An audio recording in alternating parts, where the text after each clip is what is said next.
Hello and welcome back to Cyber and Secure. My name is Sam and today I am going to be talking to you about how hackers are using browser updates to get you to download malware.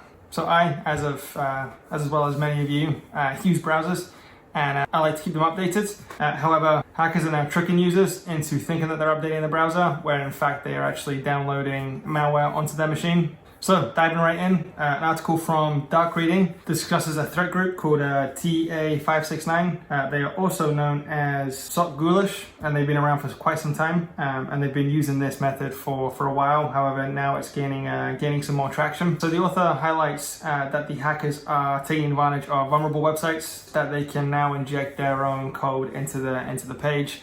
Essentially, it's just a cross-site scripting attack, and I'll discuss that more in a minute. And then up to Proofpoint, which goes into a little bit more of the technical details as to how this threat group are successful. So the main highlight is that these different threat groups that are now using these tactics are taking advantage of our trust in websites and our trust in our browsers, and also what a lot of people, including myself, are nagging at people to do is to take security seriously. So let's break it down and discuss how this malware is injected onto a user's PC. So I'm just going to quickly show you a very, very basic and simple way that this attack can occur. So I've just spun up an instance of Kali, and then we're going to go to the DBWA website, which is the vulnerability web application. So this web application is designed to be very insecure. It's meant to help teach people how to better their skills on getting access to systems, and before you escalate to bigger and more realistic things, ethically, of course.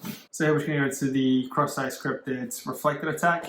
And again, this is a very basic, simple example, but what it is demonstrating, they will look for vulnerabilities in a website, such as this one, and they will be able to inject their codes into the code of the site, and then when the site runs on a user's machine, that way that the whatever they instruct it to do, it will also run. So we're just going to put in some really basic code. It's just going to be a basic JavaScript, just to pop up, say that you've been hacked. So this script will be embedded in the code in the back end, but for this example, again, like I said, really basic example. Click here to update, and so then we hit submit. Simple example on a cross-site scripting attack. This just shows how an attacker will get their code, embed it into the system, and then once someone visits the site, they'll be able to get a pop-up such as this one, and they will click to update, click OK, code will run, and then whatever it is that the hacker has set up will be downloaded, installed, and just be a bad day for you. Alright, so that's the scary stuff out of the way. How do we as users go about ensuring that this doesn't happen to us now that this kind of attack is now on the rise again? Well, my first recommendation is not be so hasty when clicking. Just take your time. If something pops up, something comes up on your screen, just take a second and don't be so hasty as to click what they are telling you. Next thing I recommend doing is having some form of ad blocker on your browser. This will just ensure that no kind of unwanted ads or pop-ups are going to be disturbing you or encouraging you to click on something for a reason that could end very badly for you. Another thing is to have a good antivirus. Having a good antivirus will ensure that you're just cleaning out any bad files or malicious files that are sitting on your system that you don't know about. And lastly, what I recommend doing is, probably most importantly, is either turning on automatic updates or ensuring that you are updating from a trusted source. So in the form of Brave or Chrome, you'll get a prompt at the top right saying update. This is just next to the extensions. So what I'll typically do when I see this update, I'll finish up what I'm doing in the session. I will close everything down, open up a fresh browser, and then so with a fresh browser, I'll click on the update, close down, and then reopen after the update is done. But that's what I do.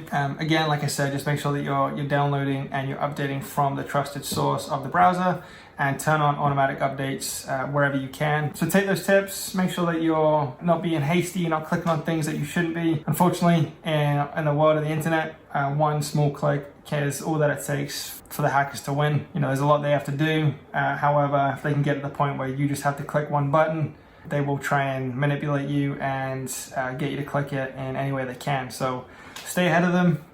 Stay up to date with what they're doing. This is a trend that's gaining traction again, so definitely be on the lookout for this. Make sure that your browsers are updated and are done through verified sources. That way you stay ahead of the hackers and you stay safe. So that's all I have for you today. I hope you found this informative. I hope you got some value from it, and if you did, please give it a like. I like to make these videos just to make people more aware of kind of what's going on and what I find is going on and the dangers that are more relevant for today. So if you enjoyed it, please give it a like. And until next time, my name is Sam, and this is Cyber Insecure.